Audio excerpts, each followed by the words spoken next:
ఇప్పుడిప్పుడే పాపులర్ అవుతున్నాయి. ఈటీఎఫ్‌లకు mutual funds, shares లక్షణాలు 2 కలిసి ఉంటాయి ఇందులో.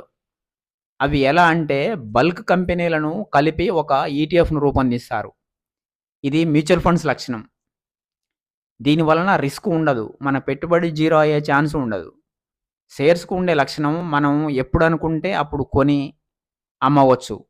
ఇంట్రాడే కూడా చేయవచ్చు ఈటీఎఫ్‌లలో. కొన్న వెంటనే మనకు ట్రాక్‌లో కనిపిస్తుంది. అమ్మిన వెంటనే డీమ్యాట్ అకౌంట్‌లోకి మన డబ్బులొస్తాయి. ఈటీఎఫ్‌లలో ఇంకొక స్పెషల్ ఏమిటంటే, మనం విదేశీ మార్కెట్స్‌లో కూడా ఇన్వెస్ట్ చేయవచ్చు. ఇంకొక ప్రత్యేకత ఏమిటంటే, గోల్డ్ అండ్ సిల్వర్ ఈటీఎఫ్‌లలో కూడా ఇన్వెస్ట్ చేసుకోవచ్చు. గోల్డ్ ఈటీఎఫ్‌లు అండ్ సిల్వర్ ఈటీఎఫ్‌లు ఈ మధ్య బాగా పాపులర్ అయ్యాయి. ఈటీఎఫ్‌ల మీద పూర్తి వీడియో ఒకటి చేద్దాం. ఇది మనిషి పెట్టుబడి పెట్టే